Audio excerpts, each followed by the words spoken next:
had you put them on him, you could just eat them up. Simon Halbert!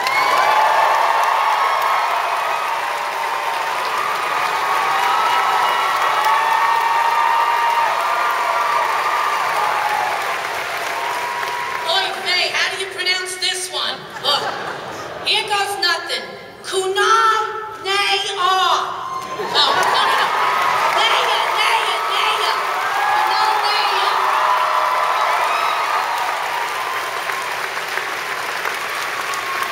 Next, a Jewish girl with a real PhD. I'm spelling. Dr. Maya Bialik.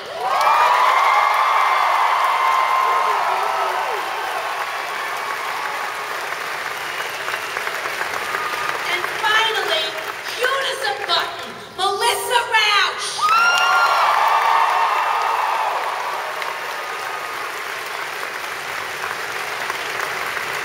And for moderator, oh, you know who they should have gotten to moderate? Merv Griffin. Really? When? Oh, that's so sad. Anyway, I don't know who the hell this is. Chris Hardwick.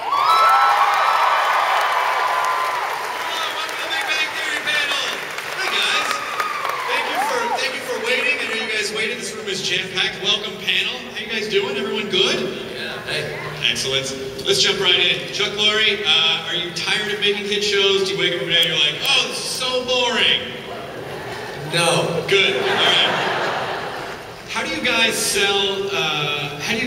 A show about nerd culture before it was actually a thing that the media took seriously? Even as recently as 10 years ago, if you said the word nerd in a network room, they'd be like, too niche. So how do you guys do that? Hi there. I don't think we were doing a show about nerd culture. We were doing a show about people we liked. So, we're happy to be nerds. Absolutely. Is your microphone? I don't know if you're. The idea was that it wasn't about nerds. It was about extraordinary people. And it still is. It's about great people. Where did it come from? Well, tell the story. Before I was a writer, I was a computer programmer, and I worked with some terrific, wonderful people. And I told Chuck about them one day, and he thought maybe there was a television show in that.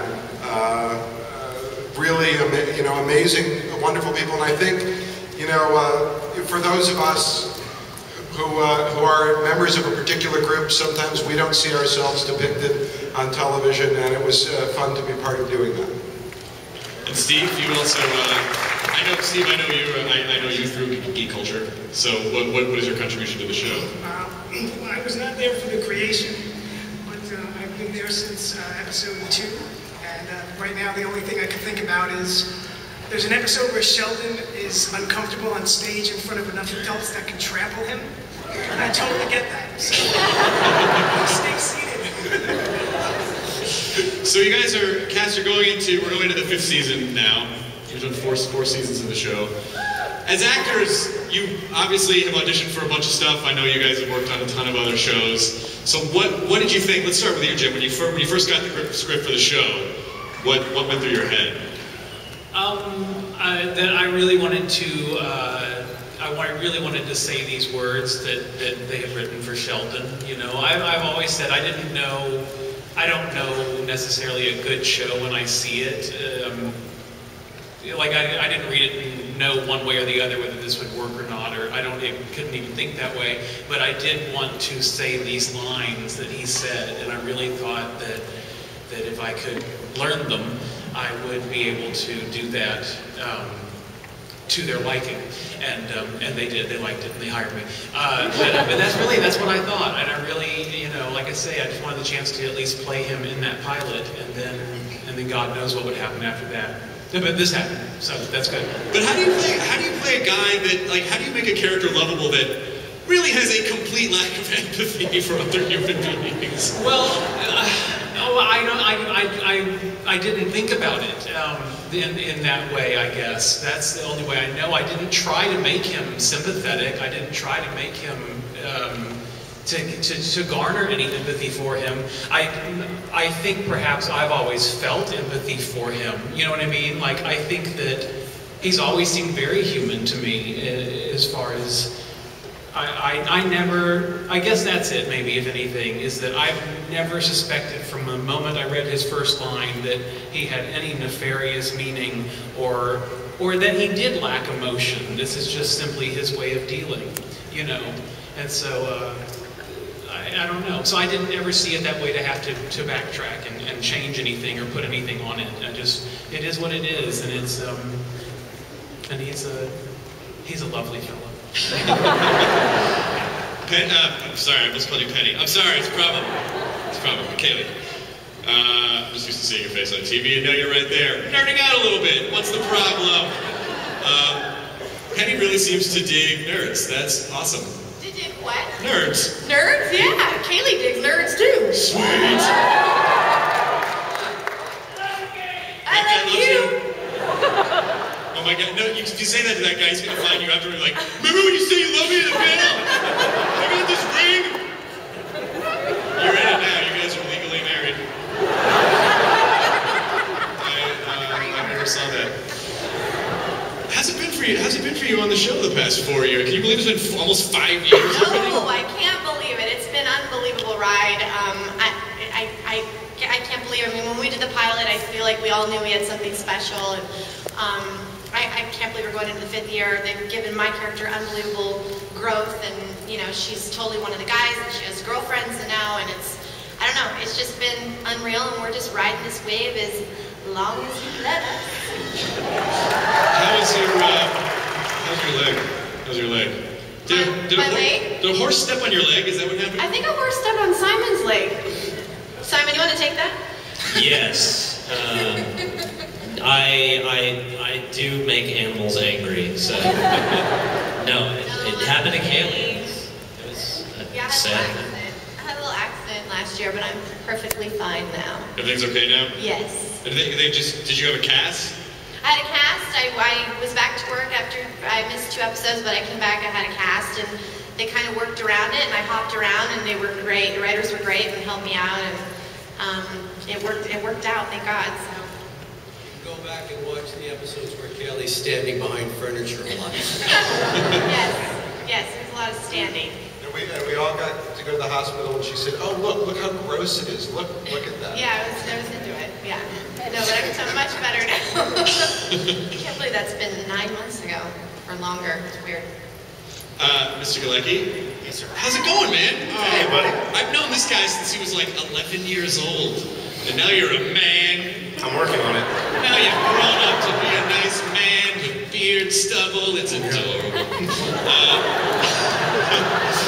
It's so nice. It's just nice to see. Like, when the show first hit, I was like, oh my God, that's so awesome for Galecki. Because anyone who knows you're just like a sweet guy, and you're nice, and you've been working in the business for a long time. Well, thank you. So how did you audition for the show, or did they offer it to you? How did you get involved? I was doing a play in New York, and Chuck called me and said, well, we had worked together a bit on the Roseanne show, and said he had this idea along with his fellow Bill Brady, and they hadn't had anything written yet, but he faxed me a couple pages a couple weeks later, and we started talking about it. And you never know if it's going to work. I mean, you read something, if you like it or not, and I did, and not to be a complete fool and to trust Chuck Lorre when he says this is a good idea.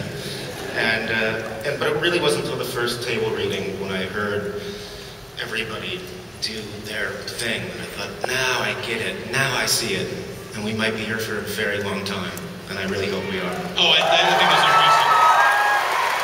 There's no question. And by the way, congratulations on the Emmy nomination. I mean, both of you, Jim and Johnny.